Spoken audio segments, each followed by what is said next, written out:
had been on all night and day, and her mail hadn't been collected. 2 officers arrived, knocked, no answer. They looked through the front window and saw her. Claire Monroe was lying motionless in the living room. The scene, officers forced the door open. Claire was on her back, near the fireplace, wearing pajama pants and a hoodie. Her face was peaceful, not twisted in fear. No blood, no bruising, no weapon, no sign of a struggle. Doors, locked from the inside.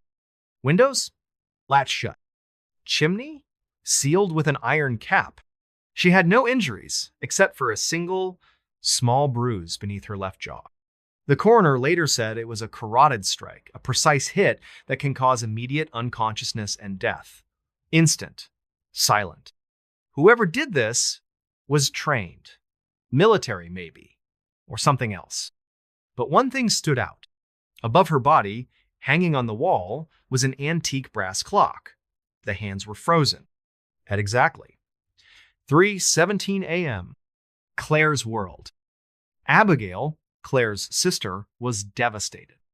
They were best friends. After losing their parents, they'd become inseparable. Abigail lived in Boston and begged Claire to move in with her, but Claire refused. She said the house felt alive, Abigail said. She felt close to Mom and Dad in it. In the weeks before her death, Claire had told Abigail about strange things. Cold spots in the living room, her cat hissing at corners, soft knocking at 3:00 a.m. Abigail thought it was stress, grief, maybe even burnout. But after Claire's death, she found something. The sketchbook. Claire loved to draw. Most of her sketchbooks were full of happy scenes, forests, fairy tales, animals. But one sketchbook was hidden under a loose floorboard in her closet. It was different. Dark, disturbing. It showed a tall, faceless man, always wearing a long trench coat and a wide-brimmed hat. In every sketch, he was getting closer. First, outside the house. Then at the window. Then, standing behind Claire. On the last page, in shaky handwriting, she wrote, "He waits. I don't let him in, but I think he found another way." Theories. The case shocked Barrow Cove, but no one had answers. Theory 1, a professional hit, but Claire wasn't involved in anything criminal. Theory 2, suicide. But the carotid strike was too precise. The coroner ruled out self-infliction. Theory 3, something not human. That's when the town's old legends resurfaced. The Watcher. Barrow Cove has an old story. Locals used to talk about a spirit called the Watcher of Dunmore Street. In the 1800s, several women died mysteriously in locked rooms. No blood, no sign of entry, no explanation. In every case, a clock had stopped. They said the Watcher was drawn to grief, loneliness, sadness. He'd show up first in dreams, then shadows, then in person. The drawings from 1887 found in Old Town archives looked exactly like the ones Claire made. The dream. 10 days after Claire's funeral, Abigail had a dream. She was standing in Claire's living room. The fire was low. Claire lay silently on the rug. And above her, the clock, ticking, 3点14分, 3点15分, 3点16分. Then, 3点17分. She heard a breath behind her. A man stood in the doorway, hat, coat, no face. He raised one finger to his lips. Abigail woke up, gasping. Her bedside clock? 3:17 a.m. Something underground. 1 month later, police brought in a special team to search the house again. They scanned for hidden spaces. That's when they found a door beneath the living room floor. It led to a sealed crawl space. Inside, an old metal box. Inside the box, candles, drawings of the Watcher, and a leather-bound journal from 1886. It belonged to a woman named Eloise Martin. Her final entry read, He waits for darkness. He marks time. The clock is his gate. The clock, experts examined Claire's wall clock. It looked battery-powered, but the inner mechanics were old. Antique, from the 19th century. There was no evidence of tampering, no mechanical reason it should have stopped. But someone had etched a message into the brass frame. Time is a doorway. The house on Dunmore Street? No one lives in the Monroe house now. It's still standing, untouched. Real estate agents won't sell it. Neighbors say the porch light flickers every October, same week Claire died. And late at night, you can hear ticking. Faint. Until it stops. Always at 3:17 a.m. Thanks for listening. If you liked this story, follow for more strange, dark, and mysterious tales. And if your clock ever stops at 3:17 a.m., don't open the window. Don't check the hallway. And whatever you do, don't let him in. Story 3. Letters from the Attic. The Forgotten Files of 1981. Hey, welcome back. If you're new here, I tell strange, dark, and mysterious stories. And today's story starts with something ordinary. A young couple buying a new house. An old fixer-upper with charm, history, and a locked attic door. But what they found inside wasn't just dust and cobwebs, it was a box. A box full of letters. Each one described a crime. Each one dated 1981, and every single one matched a real disappearance that was never solved. But none of them were ever sent. This is Letters from the Attic, The Forgotten Files of 1981. The house on Ridgewood Lane. In 2022, Katie and Marcus Holloway bought a house in upstate New York Ridgewood Lane, just outside Albany. It was a great deal. Large, colonial-style home, original hardwood floors, big yard. But it came with one condition. The attic door had to remain locked until after the sale. No one thought much of it. Until move-in day, when Marcus noticed the padlock was rusted shut, he pried it open. Inside, a single box, wrapped in cloth, tied with black string. It was filled with old, yellowed envelopes, each labeled by date, each with a name, and each one a confession. The letters. The first letter was dated June 12, 1981. It began, "I didn't mean for it to happen. She just wouldn't stop screaming." The name on the envelope was Angela Kramer. Katie, a history teacher, got curious. She Googled the name. And there it was. A missing persons report. Angela Kramer, 17, disappeared from Albany in June 1981. Never found. The details matched. Down to the red sweater. Patterns emerged. The box had 18 letters, all written between April and November 1981. Each letter described a disappearance, sometimes a body, sometimes not. All the names matched real cases. None of the letters were signed, but they had details never released to the public. How did the writer know them? The missing files. Katie brought the letters to the Albany Police Department. Cold case detectives were stunned. Angela Kramer, Daniel Sims, Tara Kells, all unsolved. All from 1981. All presumed random. But now, they were connected. Worse, the letters referenced each other. I followed the same routine with Daniel. I buried him like Tara. I was getting better. This wasn't just coincidence. This was a serial killer. One who'd never been caught. Who lived in the house? The previous owner was an elderly woman named Miriam Blackwood, who died in 2021. She had lived in the Ridgewood house for nearly 50 years. Her husband? Dr. Everett Blackwood, a retired psychology professor at a local university. Died in 1989 from a stroke. Police began digging and found nothing. No arrest record, no complaints, no red flags. But then they found his journals. The journals. Miriam had donated Everett's journals to the university archives. The entries were dense, rambling about psychology, memory, control. But one entry stood out. August 1981. I'm no longer sure where the line is. Writing helps. It separates the thought from the act. Police now believed the letters were his.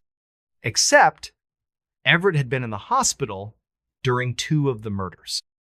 He couldn't have done it. So who wrote them? The neighbor.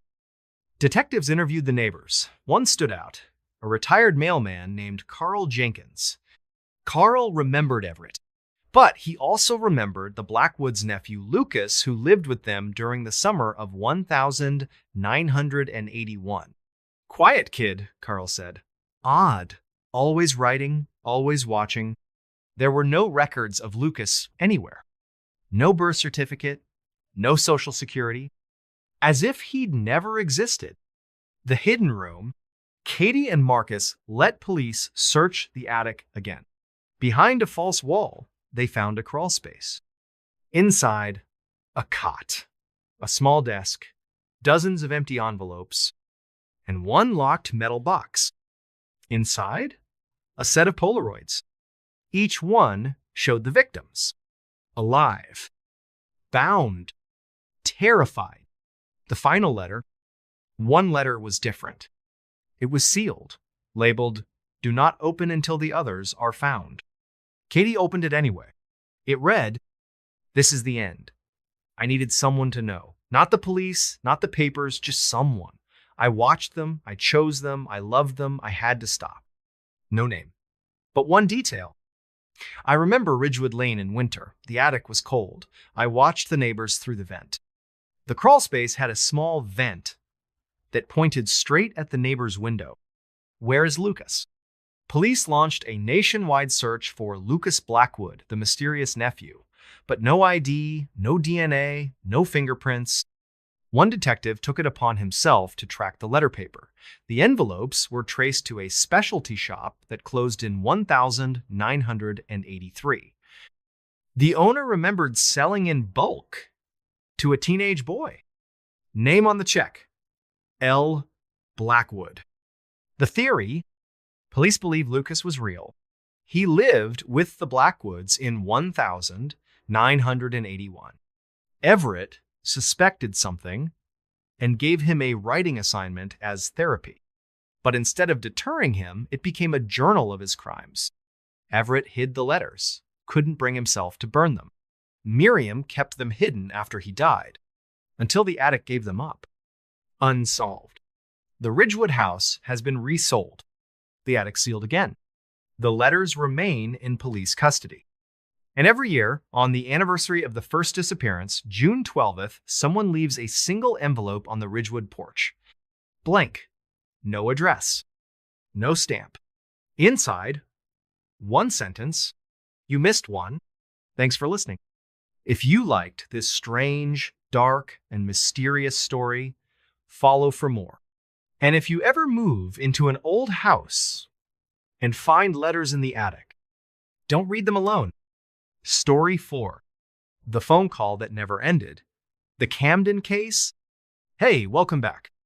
If you're new here, I tell strange, dark, and mysterious stories. Today's story starts with a phone call, a whisper, a plea for help from a young woman late one night.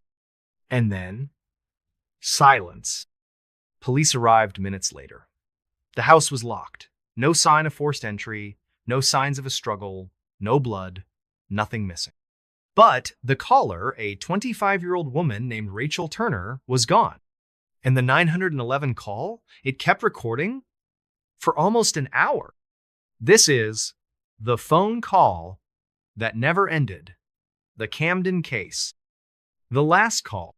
On February 3rd, 2020 at 2:14 a.m., a 911 operator in Camden, New Jersey, received a call from a cell phone registered to Rachel Turner.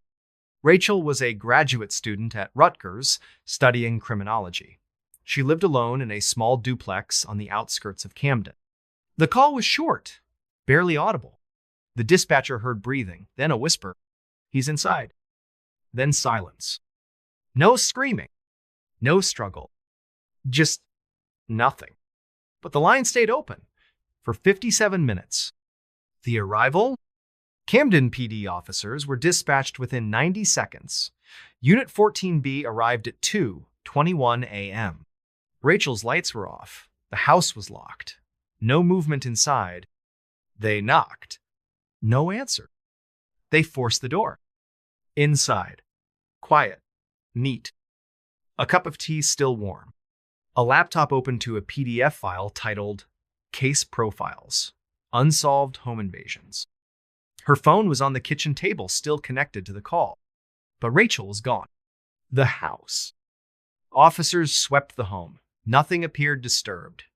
No signs of forced entry. No broken windows. No footprints outside. Nothing stolen. Rachel's wallet was still there. Her shoes were by the door. The bathroom light was still on. There was no blood, no damage, no struggle. It was as if she vanished mid-sentence. The audio? Investigators analyzed the 911 recording. It's disturbing. After the whisper, "He's inside," there's total silence. For 47 seconds. Then, a soft creaking sound, like a floorboard. Then, another 3 minutes of nothing. At 2:20:44, exactly 1 minute before police arrived, a faint tapping, almost like fingernails on wood. And then a sound that experts still can't explain.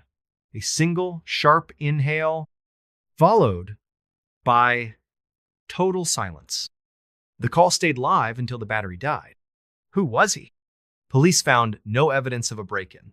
No DNA, no fingerprints. The security cam from the street showed no cars arriving or leaving. No one entered or exited the home. Rachel's neighbors didn't see anything unusual. But her friend, Alyssa, told police Rachel had been paranoid for weeks. She said someone was watching her, said things were moved when she got home. She started locking every door twice. Rachel had even set up a small camera in her living room. But the SD card? Missing. The research? Rachel's laptop was still open when police arrived. Her last browser tab? A Reddit thread titled, "People Who Disappeared After Calling 911 Coincidence?" In her private notes, Rachel had compiled a list of 8 unsolved cases.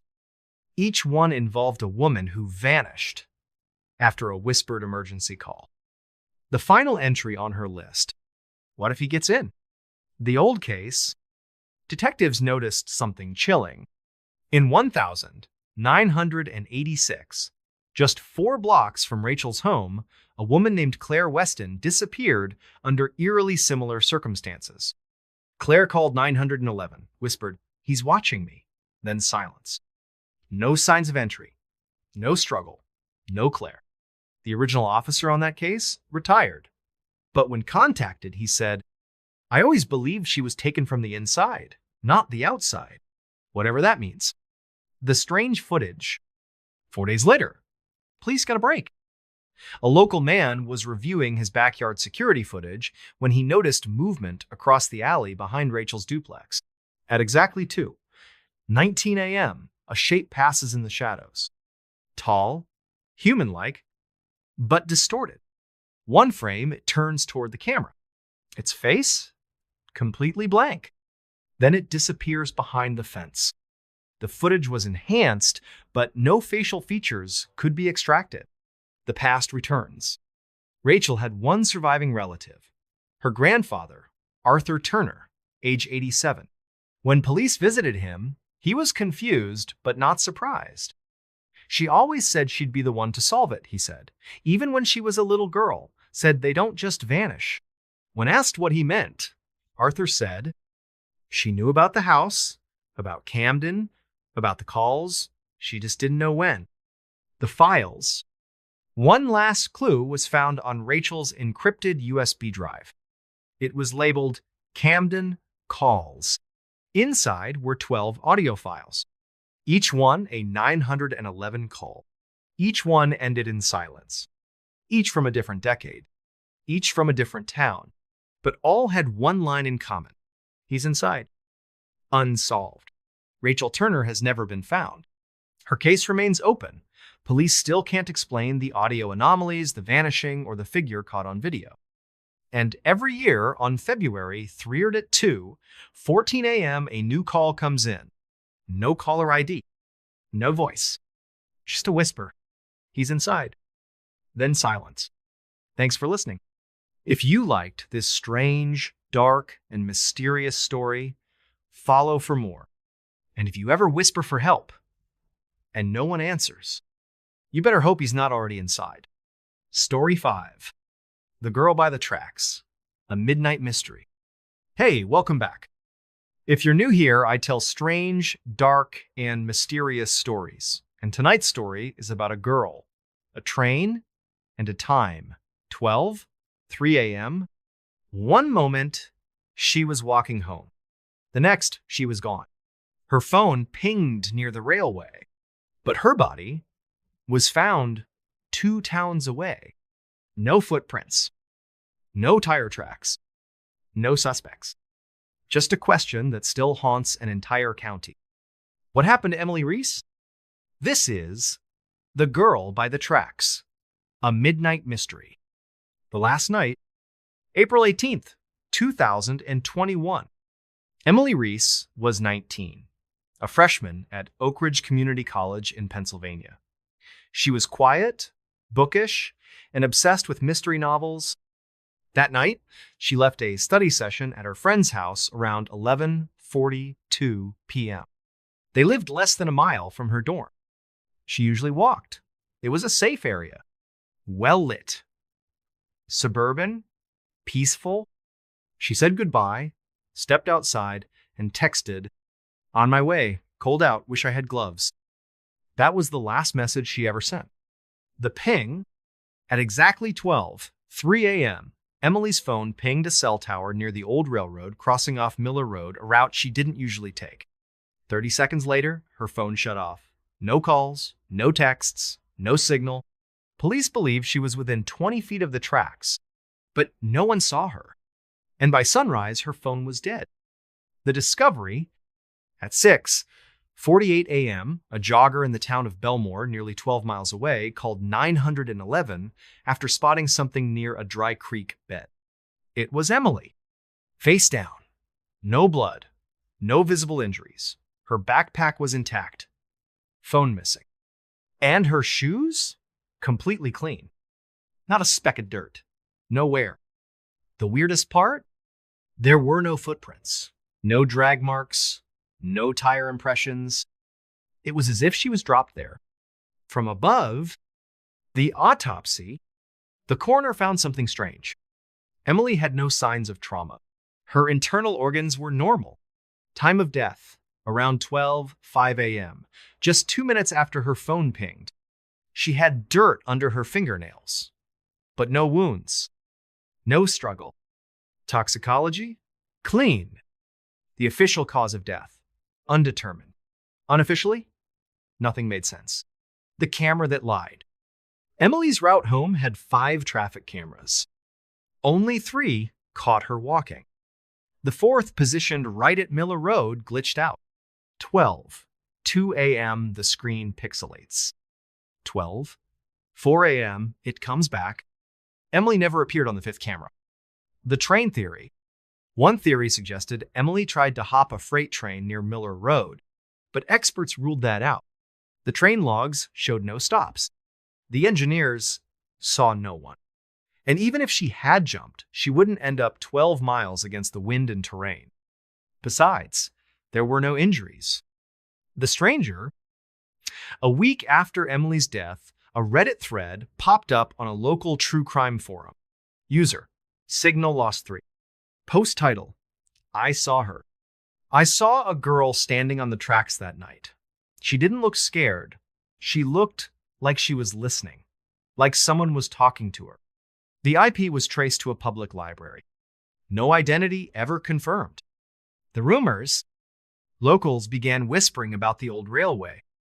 Years ago, a train derailed near Miller Road, killed 11 people, one of them a girl named Lena Dawes, also 19. Her body was never recovered.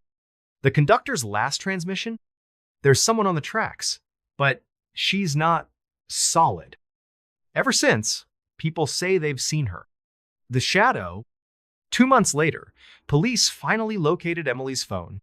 It was found near the original ping location at the base of a tree. Still intact. Battery dead. Forensics recovered a single photo from the cloud, taken at 12:01 a.m. A blurry image. Darkness, mist, and in the distance, a silhouette. Tall, thin, standing in the middle of the tracks. Looking straight at the camera, the journal. Emily kept a personal journal. Most of it was normal, but 2 entries stood out. April 12th. Weird dream. I was walking the tracks. Someone behind me, not chasing, just there. April 16th. Felt it again today, like I was being led somewhere. Miller Road? She underlined it twice. Unsolved. Emily Reese's case remains open. No suspect. No cause of death. No explanation. Just a single moment in time, 12:03 a.m., when something changed. To this day, hikers near Belmore Creek report seeing a girl standing near the trees. She never moves. She never speaks. She just waits. Thanks for listening. If you enjoyed this strange, dark, and mysterious story, follow for more.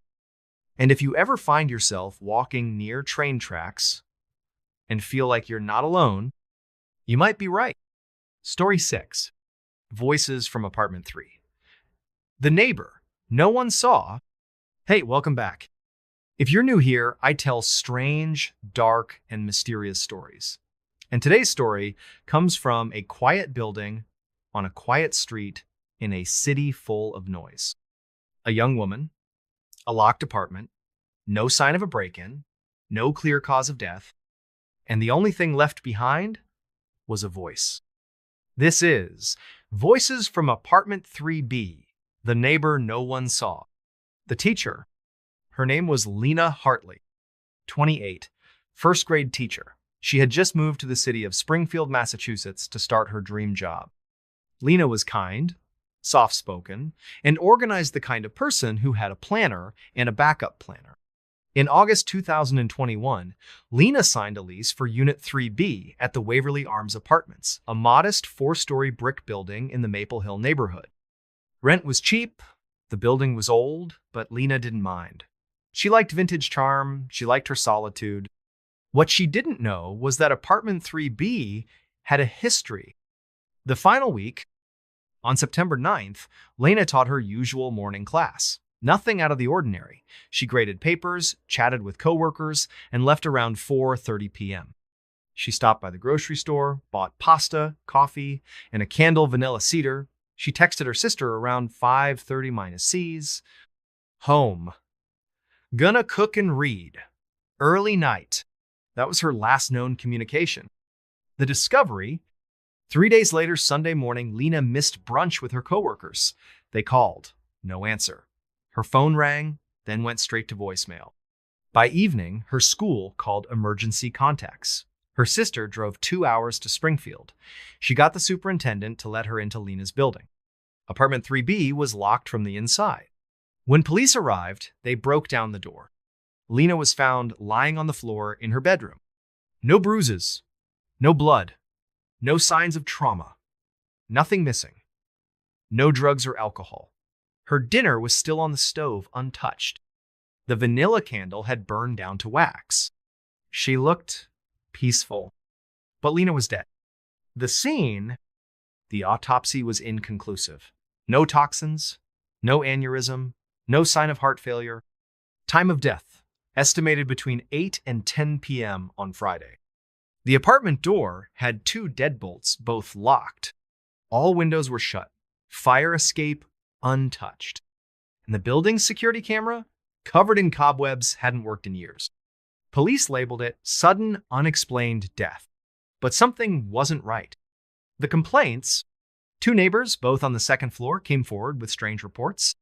One said they heard talking Friday night. The other claimed it was more like arguing. Both agreed it came from upstairs. But Lena lived alone. There was no TV on, no music, and Lena was known for being quiet. So, who was she talking to? Apartment history. A deeper look into Unit 3B revealed something odd. 3 tenants in the past 6 years had broken their lease within 90 days. 2 cited uncomfortable feelings. 1 filed a formal complaint claiming whispers in the vents. That complaint was dismissed. No one ever investigated. The audio device. Lena's sister, while cleaning out the apartment, found something in Lena's closet. A small digital voice recorder. It had 2 files. One was from August 26th.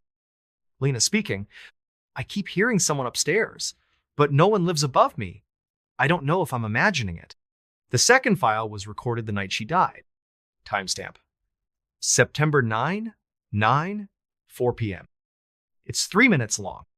It starts with quiet music, likely her phone playing. Then, a faint tapping. Lena's voice. "Hello?" Silence. Then another voice. Male. Soft. Inaudible. Lena again. "Who's there?" Silence. Then, the sound of a door clicking open. Then, nothing. The vent. Building maintenance later confirmed something eerie. A disused vent shaft ran from the basement through the center of the building. It passed directly behind the walls of apartment 3B. Anyone in the basement could technically whisper through it. And Lena's bedroom wall backed up to that shaft. The basement. Police searched the basement. Behind a false panel, they found a small space. Stained mattress. Food wrappers. A box of matches labeled vanilla cedar. And on the wall, scratched words. "No one listens but her." DNA was collected, matched to a former tenant, a man named Gregory Vane. He had lived in Unit 3B second 12 years earlier. Evicted after complaints of stalking, he had vanished. Never resurfaced. The neighbor no one saw. Lena's case remains open. Official cause: sudden unexplained death. But the vent shaft is now sealed. The basement? Locked. And apartment 3B? Vacant. But new tenants still report hearing voices, usually around 0 p.m. A woman's voice saying, "Who's there?" Thanks for listening. If you liked this strange, dark, and mysterious story, follow for more. And if you ever hear voices in the wall, make sure you're the only one home. Story 7. The Cold Trail of Jacob Knox. Missing in the Mountains. Hey, welcome back. If you're new here, I tell strange, dark, and mysterious stories. And today's story begins with something simple. A weekend hike. A man. A trail.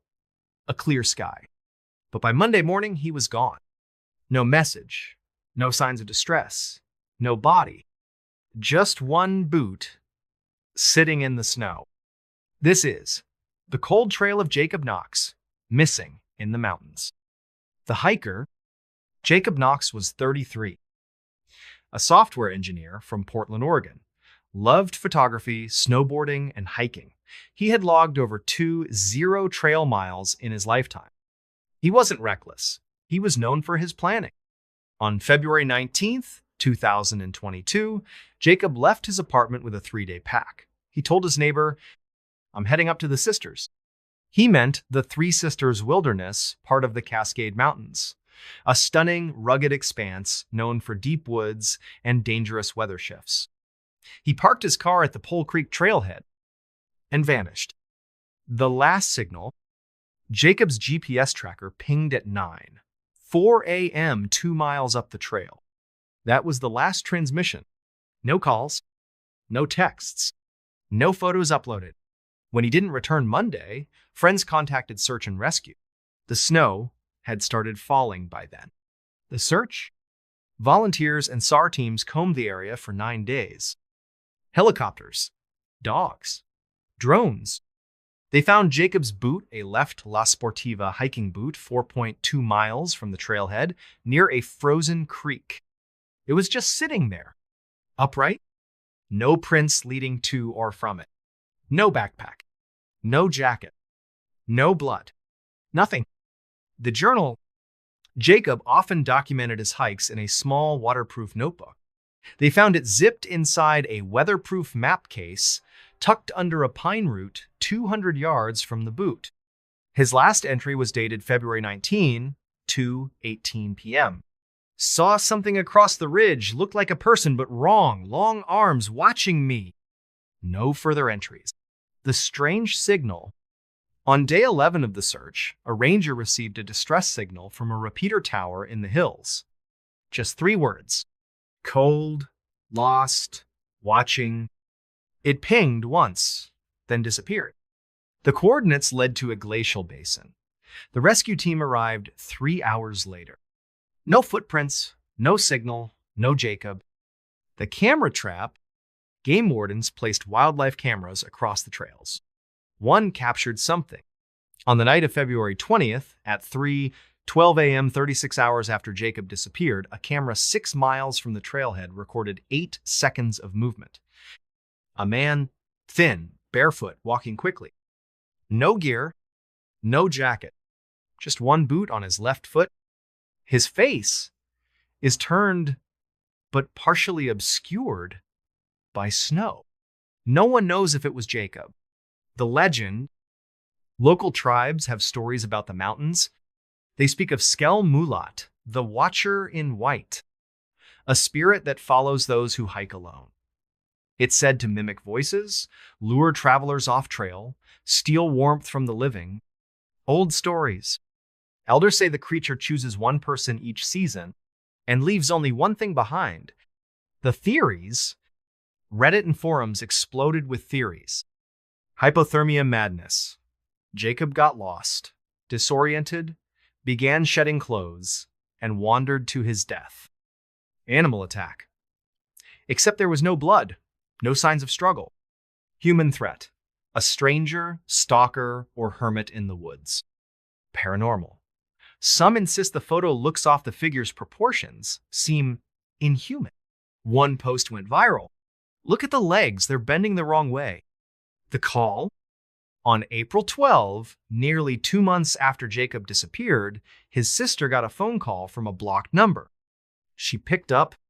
A crackling voice, quiet, strained, said, "Tell them to stop looking." Then silence. Police traced the call to a payphone in a closed-down gas station, 75 miles away. The security camera was smashed. Unsolved. Jacob Knox is still missing. No body. No gear. Just one boot. And 100 questions. Every spring, hikers leave small offerings at the Pole Creek trailhead. One boot, a note, a whisper, for the ones still walking. And every so often, someone hears a voice in the wind. Cold, lost, watching. Thanks for listening. If you liked this strange, dark, and mysterious story, follow for more.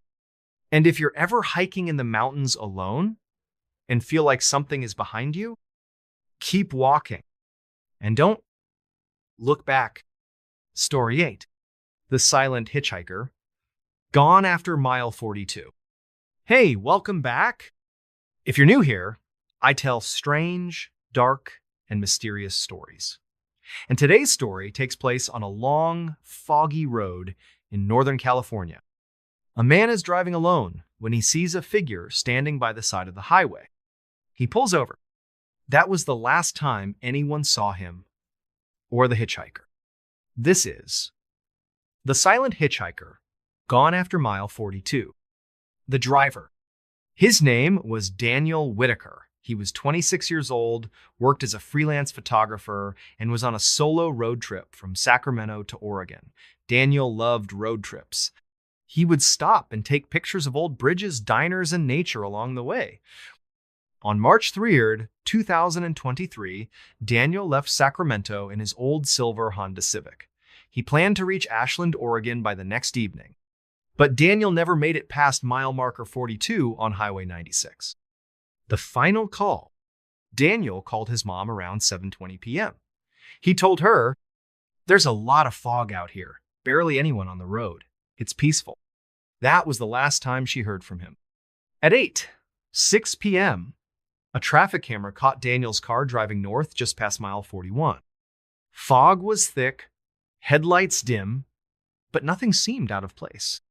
The next morning, a state trooper found Daniel's Honda Civic parked neatly on the shoulder near mile marker 42.3. The driver's door was open, keys still in the ignition, phone and wallet on the seat, no sign of a struggle, no footprints, no Daniel. He was gone. The witness, a truck driver named Carla, passed that stretch of road the night Daniel vanished. She later told police, "I saw a car pulled over and someone standing beside it. Looked like a man in a hoodie, and someone else, shorter, just standing there, didn't move." She remembered something odd. The second figure wasn't facing the road. It was just standing, still, staring into the woods. She assumed it was just a broken-down car. The security cam, a store owner in the nearby town of Happy Camp, reviewed his outdoor security footage. At 8:32 p.m., Daniel's car drove by. In the passenger seat, a figure wearing white, pale skin, not moving. 2 minutes later, the car came back. Same figure, still motionless. Then, nothing. Who was the hitchhiker? Daniel didn't mention picking up anyone. No one matching the description was reported missing.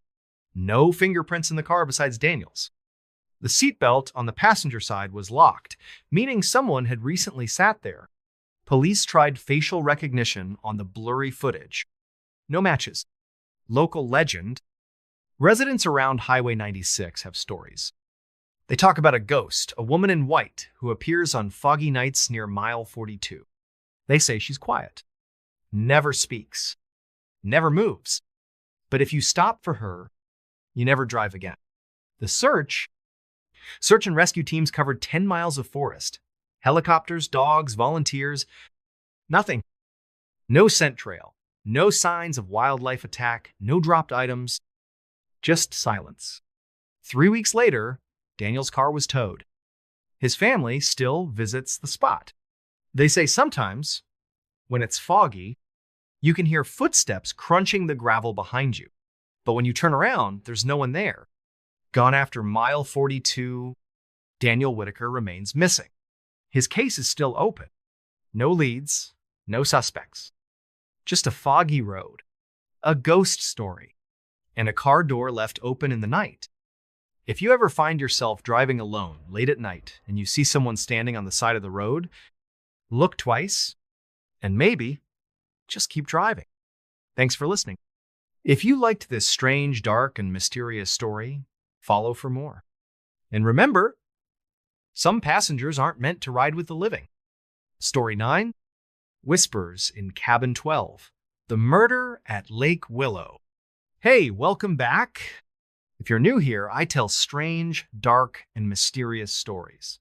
Today's story is about a peaceful family getaway that turned into a mystery no one can explain. It happened in a lakeside cabin. A locked door, no signs of a break-in, everyone asleep. But by morning, one person was dead. And the only clue? A whisper someone swore they heard, but couldn't explain. This is Whispers in Cabin 12, The Murder at Lake Willow, The Getaway. In June 2022, the Collier family, mom, dad, and 2 adult children, rented a vacation cabin on Lake Willow, a secluded lake in northern Michigan. It was a long overdue family trip. The kids, Aaron and Tyler, were in their 20s. They grew up camping and had fond memories of this same lake when they were kids. The cabin number 12 sat right at the edge of the water. It had 2 bedrooms, a loft, and a wraparound porch. The area was remote, quiet, surrounded by pine trees. Perfect, until it wasn't. The first night was normal. They grilled burgers, played board games, watched the stars. At 11:30 p.m., everyone went to bed. Mom and Dad took the main bedroom. Tyler took the loft. Erin had the second bedroom by herself. Sometime around 3:10 a.m., Erin woke up. She told investigators she thought she heard someone whispering. At first, I thought it was Dad snoring. but it was a whisper, like words I couldn't understand, coming from right outside my window. She stayed frozen. The whispering stopped. She eventually fell back asleep. The discovery, at 7:45 a.m., Tyler came downstairs to make coffee. He found the front door closed, still locked from the inside. But when he opened the parents' bedroom, he found his father, Michael Collier, lying in bed, cold, unresponsive. His mother was still asleep. She woke up, confused and panicked. Michael was dead. The scene, police arrived by 9:15 a.m. There were no signs of forced entry, no broken locks, no open windows, nothing appeared disturbed. Michael Collier had no visible injuries, no blood, no bruising. His wedding ring, wallet, phone, all accounted for. The cabin's security lights never triggered. Autopsy results later said cause of death was asphyxiation. But how? The autopsy? The autopsy showed that Michael's oxygen levels dropped suddenly during the night. There were faint red marks around his neck, not consistent with manual strangulation. No internal injuries. No sign of heart failure or stroke. Toxicology came back clean. No signs of carbon monoxide or drugs. Time of death, estimated between 2:55 and 3:20 a.m. Remember, that's around the same time Erin said she heard whispering. The history of Cabin 12. This is where things get strange. The owners of the cabin rental company told police something disturbing. Back in 1997, another guest, a man in his 30s, died in that same room, same bed, cause of death, unknown. Autopsy said respiratory failure. In 2011, a woman staying in cabin 12 reported waking up to voices near her head, even though she was alone. Twice in the last 10 years, guests left early because they felt something breathing next to them at night. The rental owners never shared this publicly, but they knew the camera. Tyler had set up a wildlife camera on the deck the night before. He was hoping to catch deer or raccoons. At 3:07 a.m., the camera activated. There's 10 seconds of footage. Fog covers the lake. The porch is empty. But at the 6-second mark, a small figure appears at the edge of the frame. Very thin, very pale, no obvious features. And then it's gone. The family never saw it in person. The noises? 2 days after the incident, the cleaning crew entered cabin 12. One of them, an employee named Cassandra, refused to return. She told the owner, "I heard someone breathing upstairs. I went up, no one there. Then a whisper right behind me." She quit that day. The whispers. Police investigated the cabin. They found no hidden doors, no crawl spaces. The only ventilation came through an old floor vent that connected both bedrooms. But the weird part, inside that vent, they found a single piece of paper folded tightly. On it, written in pencil, "It watches. It waits." What really happened? The case was ruled suspicious but inconclusive. There was no break-in, no natural cause of death, just the unexplained. The Collier family never returned to Lake Willow. The mother moved out of state. Tyler stopped hiking. Erin refused to talk to reporters. But she told one podcast host, "I don't think it came in. I think it was already there." Cabin 12. Cabin 12 is still listed online, still rented out. But every year, around the second week of June, someone reports strange dreams. One woman last year wrote in her review, "I loved the lake, but every time I closed my eyes, I heard whispering, like it was coming from under the bed." Cabin 12 has no basement. Thanks for listening. If you liked this strange, dark, and mysterious story, follow for more. And if you ever stay in a cabin near a quiet lake and hear someone whisper your name, don't whisper back. Story 10. The Vanishing of Emily Hart, a Small Town Secret. Hey, welcome back. If you're new here, I tell strange, dark, and mysterious stories. And today's story is about a small town, the kind with one diner, one church, and a whole lot of secrets. In towns like this, Everyone knows everyone. So when a young woman disappears without a trace, it's not that people don't know what happened. It's that no one will say. This is the vanishing of Emily Hart, a small town secret. The last shift. Emily Hart was 24 years old. Sweet, soft-spoken, and hardworking. She was saving money for nursing school, and for the last 8 months, she'd worked the night shift at Rosie's Diner in the town of Pine Bridge, Tennessee. Population: 100. On Friday, September 10th, 2021, Emily started her shift at 4:00 p.m. She worked alongside her manager, a cook named Dave, and a teenage waitress named Lily. It was a quiet night. She served coffee, cleared tables, and said goodbye to regulars like she always did. At 10:57 p.m., security footage shows Emily clocking out, tying her apron, and walking out the back door to the parking lot. She never made it to her car. The disappearance, Emily's 1,998 Honda Civic was still in the lot the next morning. Keys in her purse still under the register inside, but Emily was gone. Her phone was later found in a trash can behind the diner. Face down, screen cracked. Police interviewed the other employees. Lily left early. Dave stayed to clean up, said he didn't see or hear anything unusual. Except one thing. Dave said he thought he heard Emily talking to someone in the parking lot, like arguing. A man's voice. Then, nothing. The town. Pine Bridge isn't the kind of place where people disappear. It's the kind of town where everyone waves, where Sunday service is packed, and where people notice when a car sits too long in the same place. But here's the thing. When police went door to door, people clammed up. Some claimed they saw nothing. Others said they were asleep. One old man, a retired mechanic, told police, "She ain't the first to vanish out there. Y'all just stopped asking." The footage, the diner had one security camera aimed at the back door. At 10:57:43 p.m., Emily exits. She walks left toward her car. At 10:58:4, the camera glitches. Static. It comes back 13 seconds later. No Emily. No sound. No movement. She's just gone. The boot prints. Investigators found a partial footprint in the gravel near Emily's car. It wasn't her size too large. Boot tread.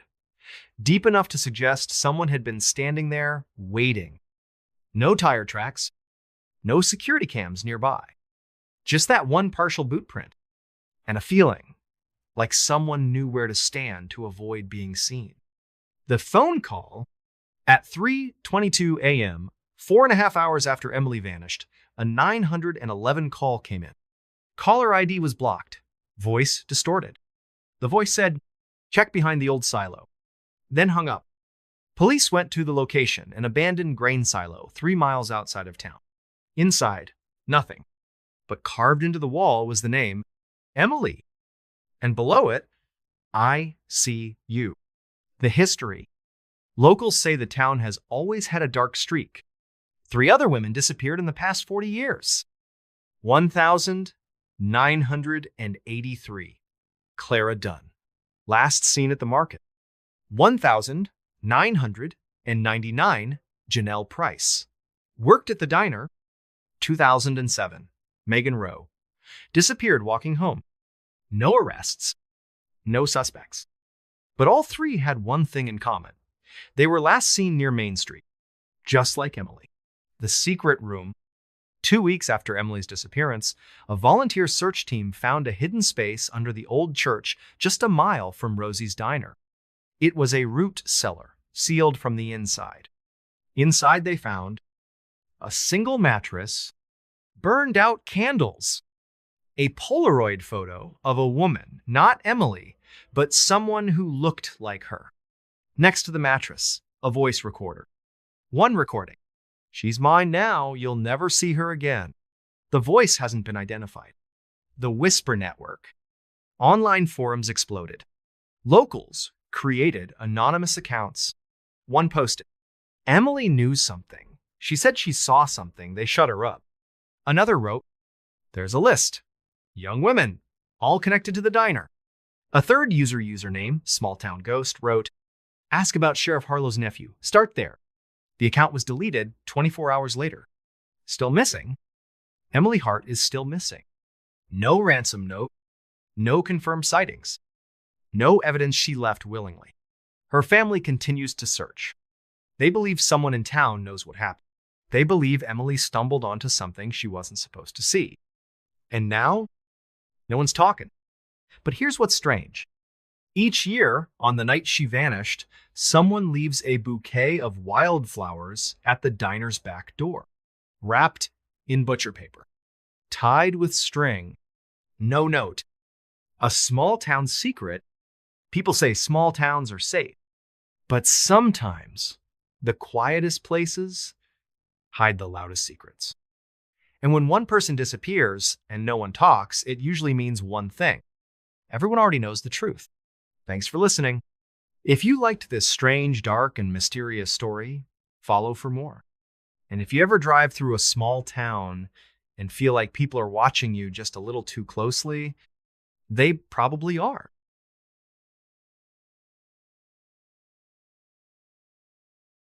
Story 11.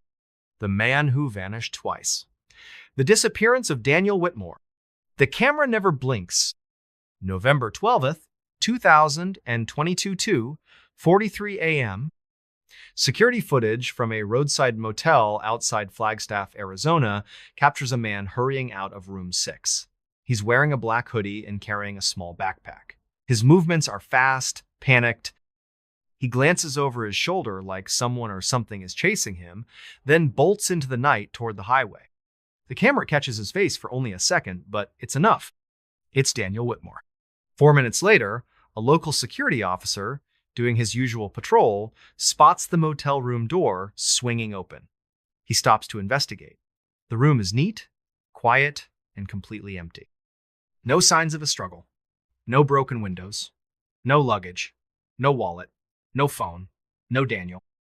By sunrise, Daniel Whitmore is officially reported missing. But here's the thing, this wasn't the first time he vanished. It was the second. And the first time? That was far stranger. Who was Daniel Whitmore? Daniel Whitmore was, by all accounts, a perfectly average man. 36 years old. Clean record. Worked as a network systems technician at a mid-sized financial firm in Tempe, Arizona. Quiet, reliable, punctual. Lived alone in a modest 2-bedroom apartment. No wife, no kids, no drama. He had one sister, Lena Whitmore, a nurse and mother of 2. They were close. They talked every Sunday. She described Daniel as thoughtful, meticulous, borderline obsessive, the kind of person who double checks if the oven is off 5 times before leaving the house. But after their mother died of cancer in 2019, something in Daniel changed. He started acting off, Lena said in an interview. He was still polite, still Daniel, but it was like he was always looking over his shoulder, like something was following him. Daniel began avoiding social media. He started covering the cameras on his phone and laptop with tape. He told Lena in a voice barely above a whisper that he sometimes felt watched, not just in public, but even in his own shower. "It's not paranoia," he told her once. "It's real. I just don't know what it is yet." Lena assumed it was grief, maybe anxiety or depression. She encouraged him to see someone. He never did. And then, in January 2020, he disappeared.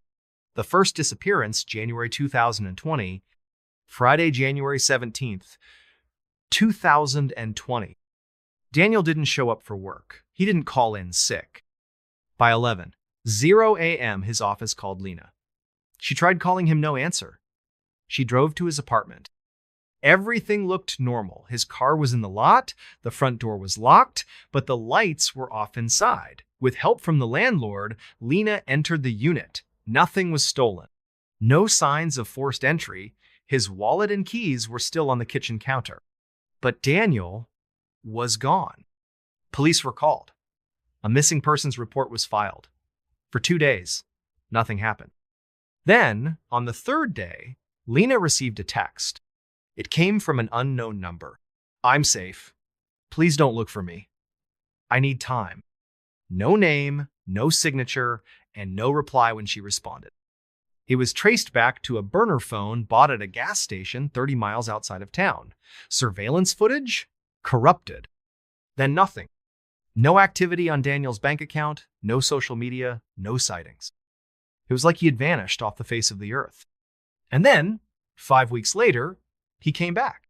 The return, February 24th, 2020, Daniel walked back into his office like nothing had happened. He was thinner, pale. His hair looked like it hadn't been washed in days. His coworkers froze when they saw him. Everyone was shocked. HR immediately called emergency services, and his sister, Daniel, was taken in for a psychiatric evaluation. When asked where he had been, his answer was chillingly simple. "I don't know." He claimed to remember driving home that Friday night and then waking up 5 days later in a cabin in the woods he didn't recognize, with no phone, no wallet, no memory of how he got there. He wandered for days before reaching a ranger station, but there were no rangers there, just a map and a stack of dry firewood. He wouldn't say how he got back to town. Lena tried pressing him, but he wouldn't budge. What little he remembered, he wrote in a notebook that he kept hidden at all times. He became more withdrawn, more paranoid.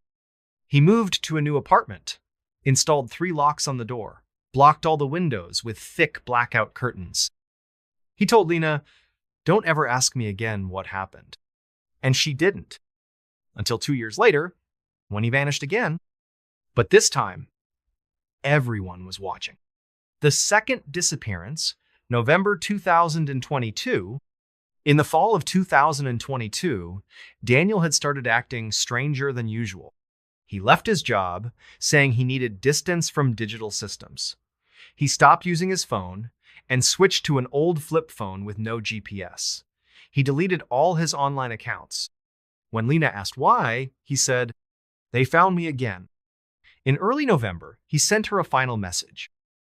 "If I disappear again, don't look for me. I mean it."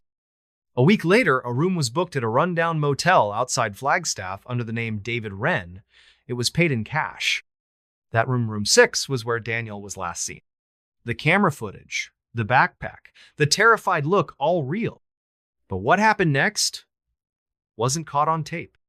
The trail went cold. For the second time in 3 years, Daniel Whitmore was gone.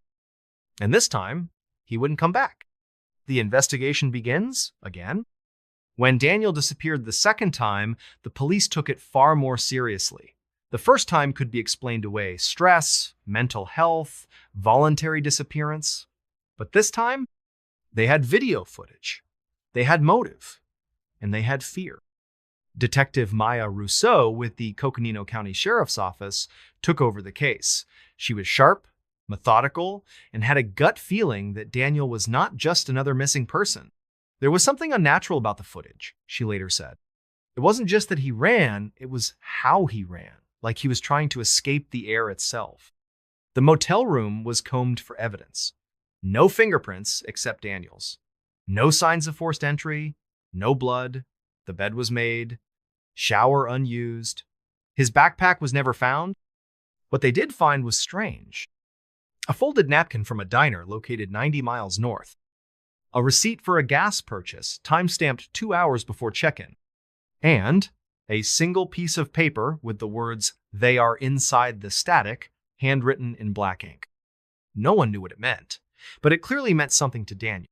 The notebook, 10 days after Daniel vanished, Lena remembered something. Months before, Daniel had once mentioned he kept a backup journal of things he didn't trust to store digitally. At the time, she assumed it was some kind of paranoid diary, maybe passwords, maybe sketches. But now, it felt like the only real lead she had. She tore through his apartment. What she found was disturbing. Taped to the underside of his bed frame was a small leather notebook. Inside were dozens of entries, messy handwriting, and scrawled symbols that made no sense. Some entries read like normal notes. Nav 1. Static again in the walls. 3:17 a.m. Always the same time. They don't speak. They hum. The hum is inside the wires. Do not sleep with electronics plugged in. Others were far more unsettling. Saw the mirror flicker. I wasn't alone. The cabin is real. I didn't find it. It found me. They're not human. And then, toward the end, it's happening again. I made a mistake. They never left. Lena handed over the notebook to Detective Rousseau, who brought in a forensic linguist and a psychologist. Their assessment? It wasn't fiction. It was trauma. Whatever Daniel believed he was experiencing, he truly believed it. But then came the most confusing discovery of all. Coordinates scribbled on the last page, deep in the Kaibab National Forest. The same forest where Daniel claimed he woke up the first time. The cabin in the woods. 2 officers and a ranger helicopter followed the coordinates. They expected to find nothing. Maybe a pile of burned wood. Maybe an empty clearing. Instead, they found a cabin. A small, rotting structure with no electricity, no plumbing, and a door that had clearly been broken into recently. Inside were a half-burned notebook identical in design to Daniel's Pritizix 24, an empty bag of freeze-dried food, a dented metal cup with Daniel's fingerprints, and, nailed to the wall, a photo, black and white, blurry. It showed a man unclear if it was Daniel standing in the woods, face turned away, surrounded by tall, shadowy figures. No one could explain where the photo came from or what camera had taken it. There were no electronics in the cabin, not even a battery. Most disturbing, there were scratches on the walls from ceiling to floor, dozens of lines, almost like tally marks or claw marks. The search team tried to trace the history of the cabin. It didn't exist on maps, no records, no previous ownership. According to the U.S. Forest Service, the structure shouldn't be there. Static and silence? Back in town, Detective Rousseau requested access to the motel's full camera system, the external and internal feeds. She wanted to study Daniel's last known movements frame by frame. But something was wrong. At exactly 3:17 a.m., the time Daniel always referenced in his notes, every single feed went to static for exactly 1 minute and 43 seconds. Then, they resumed like nothing had happened. No motion, no transition, just white noise. Worse yet, this wasn't the first time that it happened. The motel owner admitted the cameras had glitched before always between 3:00 and 4:00 a.m., always for exactly the same amount of time. He'd replaced the system twice, the glitch still happened. No explanation from technicians, no electromagnetic interference, just static. And that brings us to the present. Daniel Whitmore has now been missing for over 2 years. No sightings, no activity, no remains. But what was once considered a voluntary disappearance is now seen by many as something else entirely. The final clue: it's March 2023, 4 months after Daniel's second disappearance. Detective Rousseau receives a phone call from a retired radio technician named Ed Tillman, who used to service shortwave towers in northern Arizona. He had read about Daniel's case in a local paper, and something clicked. He claimed that back in January 2020, the exact week Daniel first disappeared, he and a coworker detected a sudden spike in analog signal interference across several towers near Kaibab Forest. That in itself wasn't too unusual. What was unusual was what they picked up. A repeating pulse at 3:17 a.m. every day, like a signature ping. But the strangest part? The pattern of the pulse, when converted to audio, sounded like a high-pitched hum, just like what Daniel had described in his journal. And then, Ed dropped a bombshell. In 1982, he had encountered the same pattern during a case in Oregon after a hiker vanished in Mount Hood. That hiker, he said, was never found either. He offered Rousseau the tape recordings he'd archived. They listened. And for 1 minute and 43 seconds, the speakers emitted a chilling tone, not quite electronic, not quite organic, a wavering frequency that made everyone in the room visibly uncomfortable. One technician muttered, "It sounds like it's breathing." The third disappearance, yes, you read that right. Because here's something no one reported publicly. Daniel Whitmore wasn't the last person to vanish. In October 2023, a documentary crew inspired by the Whitmore case ventured into the Kaibab forest to shoot B-roll near the mysterious cabin. There were 5 of them. Only 4 came back. The missing crew member was a sound engineer named Nathan Kellis. He had gone back to the van to grab gear